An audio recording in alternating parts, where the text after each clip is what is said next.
dum da dum da dum dum da dum da dum dum da dum da dum dum dum da dum da dum dum da dum da dum dum da dum da dum dum।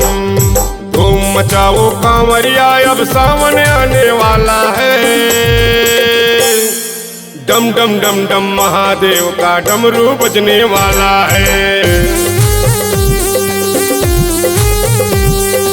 धूम मचाओ कांवरिया अब सावन आने वाला है। डम डम डम डम महादेव का डमरू बजने वाला है। झारखंड में बम भोले का मेला लगने वाला है।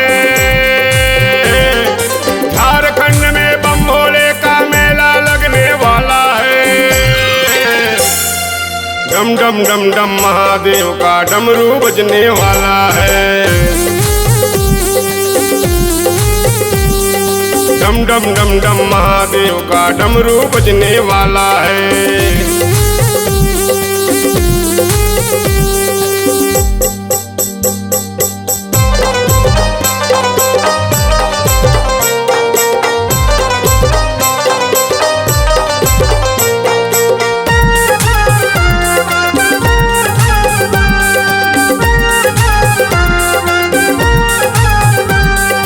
dum da dum da dum dum da dum da dum dum da dum da dum dum dum da dum da dum dum da dum da dum dum da dum da dum dum।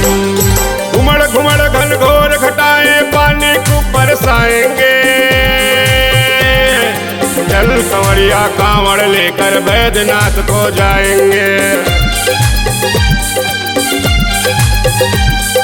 घुमड़ घुमड़ घन घोर घटाएं पानी को बरसाएंगे। चल कंवरिया कांवड़ लेकर बैद्यनाथ को जाएंगे। धूम मचाओ कांवरिया अब सावन आने वाला है। डम डम डम डम महादेव का डमरू बजने वाला है। डम डम डम डम महादेव का डमरू बजने वाला है।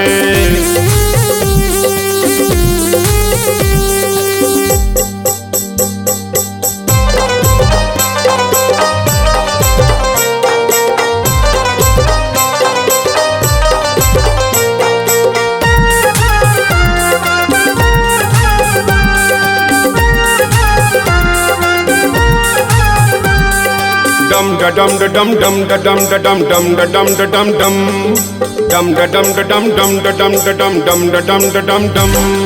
देवघर से जल भर करके बाबा धाम को जाएंगे। गंगा जी के पावन जल से शिव अभिषेक कराएंगे।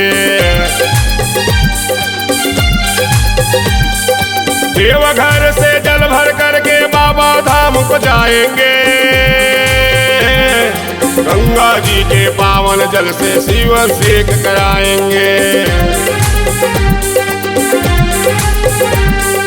धूम मचाओ कांवरिया अब सावन आने वाला है। डम डम डम डम महादेव का डमरू बजने वाला है। डम डम डम डम महादेव का डमरू बजने वाला है। झारखंड में बम भोले का मेला लगने वाला है। झारखंड में बम भोले का मेला लगने वाला है। डम डम डम डम महादेव का डमरू बजने वाला है। डम डम डम डम महादेव का डमरू बजने वाला है। डम डम डम डम महादेव का डमरू बजने वाला है। डम डम डम डम महादेव का डमरू बजने वाला है।